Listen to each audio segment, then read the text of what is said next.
Bismillahirrahmanirrahim. Assalamu alaikum to all of you and welcome back again to our new course that is business communication and report writing. आज हमारा lecture 2 होगा business communication और report writing का। Lecture start करने से पहले मैं आपसे एक रिक्वेस्ट करना चाह रहा हूँ कि अगर अभी तक आपने इस चैनल को सब्सक्राइब नहीं किया तो काइंडली इसको सब्सक्राइब ज़रूर करें, ताकि ये आप ही के फ़ायदे के लिए वीडियोस और लेक्चर्स जो हैं वो रिकॉर्ड किए जा रहे हैं और ये आप तक भी इंफॉर्मेशन पहुंचाएंगे और at the end of the day ये मुझे भी एक अच्छे फीडबैक के तौर पे मैं इसको लूँगा कि आप लोग मेरी वीडियोस को, लेक्चर्स को ज़रूर सुन भी रहे हैं और इसको एंजॉय भी कर रहे हैं। तो let's start with our today's lecture. We discussed in our last video about business communication and know about the two-way process of sharing thoughts, ideas and knowledge etc. थोड़ा सा प्रीवियस लेक्चर के मतलब मैं आपको बताता चलूँ जो हमने पढ़ा था, जो कि इस वीडियो को आज देख रहे हैं उन्होंने लास्ट लेक्चर नहीं अटेंड किया। तो हमारा जो लास्ट लेक्चर था वो था about business communication, that what is communication. तो कम्युनिकेशन जो थी वो थी it's a two way process, जिसमें हम आइडियाज़ को, नॉलेज को, थॉट्स को शेयर करते हैं, ना कि जस्ट डिलीवर करते हैं और उनको स्पीच करते हैं, बल्कि हम उसमें शेयरिंग करते हैं। तो शेयरिंग जो है it's always a two way process. और आज की जो वीडियो है उसमें हम इंशाल्लाह देखेंगे कि और देखेंगे कि इम्पोर्टेंस ऑफ बिज़नेस कम्युनिकेशन जो है वो क्या है। Importance of business communication, business जो है वो उसमें कम्युनिकेशन का कितना अहम रोल है ये हमने आज इस लेक्चर में देखना है। वो कहते हैं जी, people in an organization spend over 75% of their time communicating with one another. अब देखें कि जब एक ऑर्गेनाइजेशन में लोग काम करते हैं तो more than 75% of their time वो कंज्यूम करते हैं किसमें, आप एक दूसरे के साथ गुफ्तगू करने में। वो एक दूसरे के साथ बात करते हैं, कम्युनिकेशन करते हैं, आइडियाज़ को, थॉट्स को शेयर करते हैं, ताकि वो क्या कर सकें। Communication is very effective for the success of an organisation. जितनी किसी भी इदारे की कम्युनिकेशन अच्छी होगी, आइदर वो विद इन हो या आउटसाइड दी ऑर्गेनाइजेशन हो, उतनी ही वो इदारा जो है वो तरक्की करेगा। तो जो इसका इम्पोर्टेंस है, इसकी जो पहला पॉइंट बनता है वो ये है, an organisation's lifeguard. Lifeguard का मतलब आप समझते हैं कि उसके लिए सेवियर का काम करता है। An organisation can not survive without having effective communication. जिस इदारे में कम्युनिकेशन जो है वो इफ़ेक्टिवली परफॉर्म नहीं होती, वो इदारा मार्केट में सर्वाइव कर ही नहीं सकता। Organisation can not survive without having effective communication within और आउटसाइड द कंपनी। अब एक ऑर्गेनाइजेशन जो है वो जो बिज़नेस है, ये आप एक बंद ऑफिस के अंदर सिर्फ नहीं इसको मुकम्मल कर सकते। You need marketing as well, और आपकी मार्केटिंग में भी जो चीज़ें काम आती हैं that is your communication. So communication is acts like life guard of an organization. तो उसमें डिफरेंट लेवल्स होते हैं। जब आप किसी कम्युनिकेशन जिसी आप ऑर्गेनाइजेशन में कम्युनिकेशन करते हैं तो उसमें वो किस तरीके के लेवल्स लाइक आते हैं, लाइक उसको अपवर्ड कम्युनिकेशन का भी नाम देता है, डाउनवर्ड का नाम देता है, और फिर हॉरिजेंटल कम्युनिकेशन भी होती है।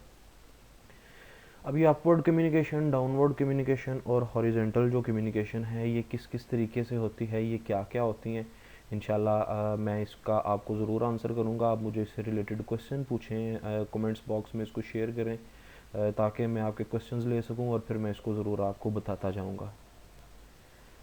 उसके बाद जो इसकी इंपॉर्टेंस है कम्युनिकेशन की देखें, that is today's job requirement. Communication is the single most essential skill.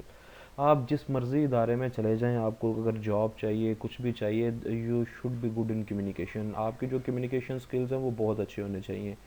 All employees look for employees good at communication simply because it will make it easy for them to share the ideas and understandings between them.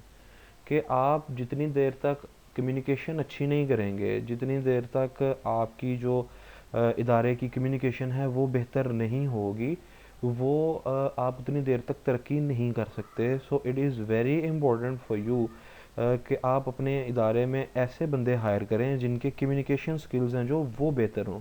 अगर वो बेहतर होंगे तो ये आपके लिए आसानी पैदा करेगा। किस तरीके से आसानी पैदा करेगा? आसानी इस तरीके से पैदा करेगा कि वो आपको ये बताएगा कि आप उसकी बात को समझ रहे हैं, आप उसको बात समझा रहे हैं और वो आपकी बात को समझ रहा है। तो ये एक टुडेज़ रिक्वायरमेंट है जॉब की, जो कि कम्युनिकेशन का होना ज़रूरी है। ग्लोबल कंपटीशन, ये ग्लोबल कंपटीशन भी है। आप देखें कि जो इसकी जो इम्पोर्टेंस है बिजनेस कम्युनिकेशन की, ये आपको एक कंपटीशन के अंदर लेके आती है। Global means world wide, since the world is turning into a global village, every company is trying to find good chances to boost their repute. हर कंपनी ये कोशिश कर रही है कि वो किसी ना किसी तरीके से ए वर्ल्ड वाइड इंटरनेशनली अपने आप को ग्रूम करे। तो ग्रूम करने के लिए क्या ऐसी चीज़ है जो उनको हेल्प करती है? वो उनको करती है, देखें, the companies with the good communicators have clear edge as they can marketize more convincingly. अब एक बंदा है जिसके पास अच्छे कम्युनिकेशन स्किल्स हैं, वो अपनी प्रोडक्ट अच्छे तरीके से बेच सकता है, वो अपनी प्रोडक्ट के मुतालिक अच्छे तरीके से बता सकता है, तो उसके पास चांसेस ज़्यादा हैं कि वो तरक्की जो है वो अच्छे तरीके से भी कर सकता है, बेहतर भी कर सकता है as compare to the other जो कंपनीज़ हैं। अगर एक कंपनी है जिसके पास अच्छे कम्युनिकेटर्स नहीं हैं तो वो मार्केट में ज़्यादा देर सर्वाइव नहीं कर सकते। और अगर वो किसी छोटी मार्केट में सर्वाइव कर भी लेंगे तो ग्लोबल कंपटीशन में एंटर होने के लिए उनको ज़रूरत पड़ेगी किस चीज़ की? They should need to hire good communicators. So that is the most important point. और इसकी जो इम्पोर्टेंस है बिजनेस कम्युनिकेशन की, आपको इधर से इसका अंदाज़ा हो रहा होगा कि बिजनेस कम्युनिकेशन आपको ग्लोबली एक मार्केट में लेके आती है। Essential for promotion as well. अब देखें कि आप अक्सर ये देखते हैं कि जो दिखता है वो बिकता है, और जो बेचने के लिए आपको जो दिखाना पड़ता है उसके लिए यू नीड टू कम्युनिकेट, अगले बंदे को आपको कन्विंस करना पड़ता है। तो आपके पास अगर ऐसे एम्प्लॉयज़ नहीं हैं कि जिनकी कम्युनिकेशन स्किल्स अच्छी नहीं है, तो वो अपना भी नुकसान करेंगे और कंपनी का भी नुकसान करेंगे। कंपनी का नुकसान इस तरीके से करेंगे कि वो मार्केट में चीज़ों को उस तरीके से प्रेजेंट नहीं कर सकेंगे। और हर बंदे ने, हर कंपनी ने प्रमोशन के कुछ रूल्स एंड रेगुलेशंस रखे होते हैं, कुछ टारगेट रखे होते हैं। तो जो अच्छे कम्युनिकेटर्स होंगे वो इजीली अपना टारगेट अचीव कर सकते हैं, और जब वो अपना टारगेट अचीव कर लेंगे तो अच्छे चांसेस होते हैं उनके कि वो उनको प्रमोशन भी मिल सके।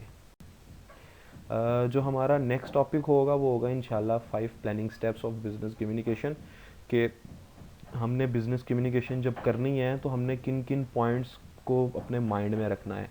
How to plan a business communication, के जब हम करने लगे हैं तो हमारे माइंड में ये 5 चीज़ें ज़रूर होनी चाहिए कम्युनिकेशन करने के लिए।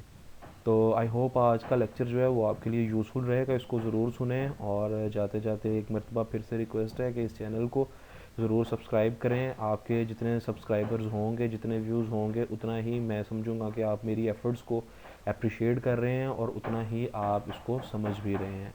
टिल द नेक्स्ट लेक्चर, अपना ख्याल रखिएगा। अल्लाह ताला आप सबको महफूज रखे। आमीन।